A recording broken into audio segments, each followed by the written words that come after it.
বানাইছে। এই মিডিয়ায় ছাত্রদেরকে বিএনপি সহ তারেক জিয়াকে বলছে না যে ওরা ওরা হচ্ছে গিয়া দেশকে অস্থিতিশীল করতে চায়। আমি এটার বিরুদ্ধে গিয়ে যখন ওই মিডিয়াতে গেলাম আমাকে বানিয়ে দিল জঙ্গি। আসসালামু আলাইকুম গাইস, কেমন আছেন?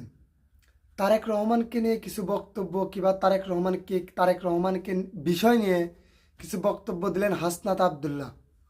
তবু পুরো ভিডিওটা না দেখলে আমি কিছু বলতে চাই না, বাট আপনি যদি দেখেন তাহলে বুঝতে পারবেন যে আমাদের তারেক রহমান বেগম জিয়ার একমাত্র সুপুত্র তারেক রহমানকে নিয়ে যে বক্তব্যটা দিলেন হাসনাত আব্দুল্লাহ।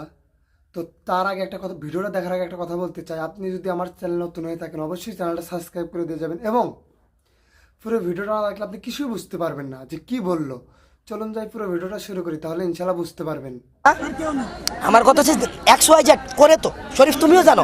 শরীফ আমি যতটা জানি শরীফ তুমি তার থেকে বেশি জানো, কারণ তুমি যেটা জানো এর অর্ধেক আমি জানি। ভাই শোনো শরীফ আর কামরুল ভাই, আমি আহত সম্পর্কে যা জানি তার থেকে বেশি আপনারা জানেন। আপনারা জানেন তো ভাই, আপনার মূল পয়েন্টে জানা। আপনি যে রাষ্ট্রীয় স্বীকৃতি চাইতেছেন এটার সাথে তো এটা তো প্রথম দাবি আমরাই করলাম, কারণ আমার আহত ভাই রাষ্ট্রীয় স্বীকৃতি লাগবে। আমরা এটা ভাই এটা আমরা আমাদের বাচ্চা থাকার জন্য এই প্রক্লেমেশন আমরা আদায় করব। আমি তো বলছি তো ভাই, এটা আমার তো ভাই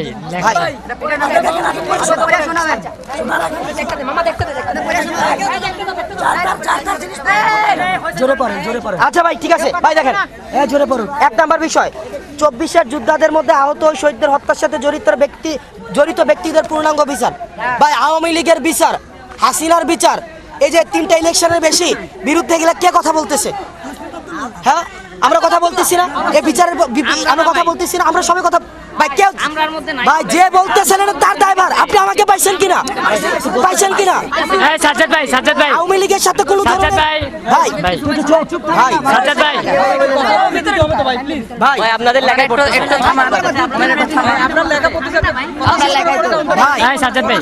এখানে যদি শেষ মানুষটা আমি বললাম, আপনিও না থাকতে পারেন হাসিনার বিপক্ষে, আপনিও না থাকতে পারেন আওয়ামী লীগের বিপক্ষে, শেষ ব্যক্তিটা ভাই আমার হারানোর কিছুই নেই। আমাদের হারানোর এখানে যারা আছে আমাদের হারানোর কিছুই নেই। হাসিনার বিচার আমরা নিশ্চিত করব। এবার তবে আপনাদেরকে সচেতন থাকতে হবে কারা এখন হাসিনার বিচার চায় না।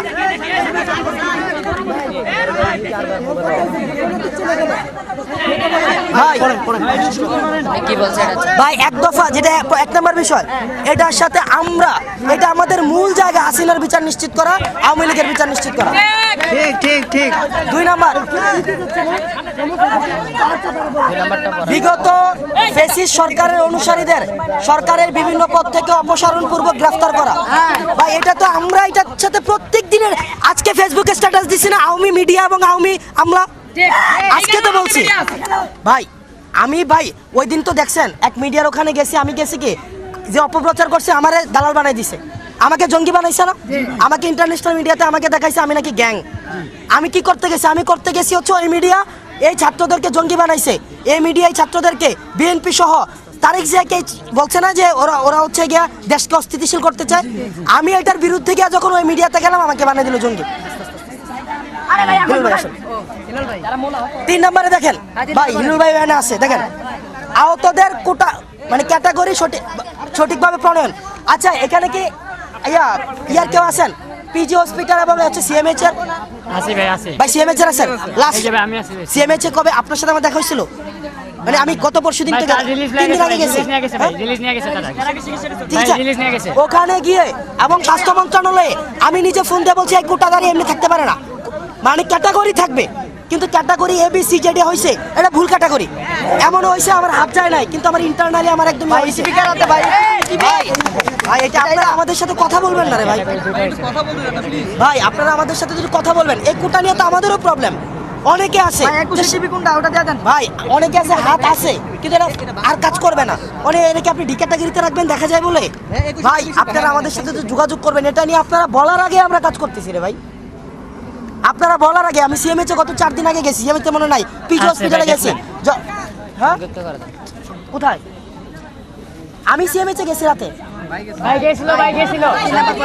আচ্ছা আহতদের পুনর্বাসন প্রক্রিয়া সঠিকভাবে বাস্তবায়ন, ভাই সমাজ কল্যাণ মন্ত্রণালয় এবং এই যে প্রবাসী কল্যাণের যিনি ম্যাজিস্ট্রেট সারোয়ারকে চিনেন তো আপনারা, চিনেন না?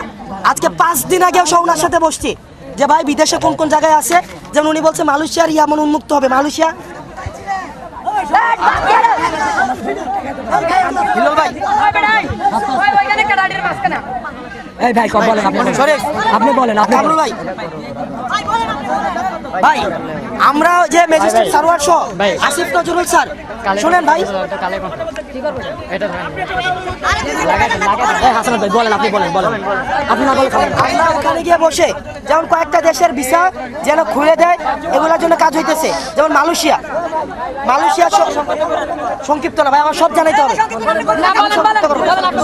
মালয়েশিয়া, তারপর হচ্ছে কাতার, তারপর হচ্ছে কুয়েত, এইসব জায়গাগুলোতে যোগ্যতা অনুযায়ী যেন পাঠাইতে পারে। এটা নিয়ে ম্যাজিস্ট্রেট সারোয়ার আপনি ফোন দিয়ে দেখতে পারেন, আমি এখন ফোনে ধরে দিতে পারি, ওনার সাথে আমরা বসছি ভাই। এবারে সমাজ কল্যাণ মন্ত্রণালয়, এরপরে হচ্ছে আপনার বিভিন্ন জায়গায় আউটসোর্সিং এ যে লোক নেয় সেখানে ভাই লিস্ট চাওয়া হইতেছে। আশা করছি পুরো ভিডিওটা দেখছেন। হ্যাঁ, তারেক রহমানকে নিয়ে যে কথাগুলো বললো সেটা কিন্তু আসলেই আপনি একটু কমেন্ট বক্সে বলে যান যে আমি আর কি ভিডিও বানাবো, আর কি কিছু বলবো কি বলবো না। আর একটা কথা বলতে চাই, আপনি যদি আমার চ্যানেল নতুন হয়ে থাকেন অবশ্যই চ্যানেলটা সাবস্ক্রাইব করে দিয়ে যাবেন। ধন্যবাদ।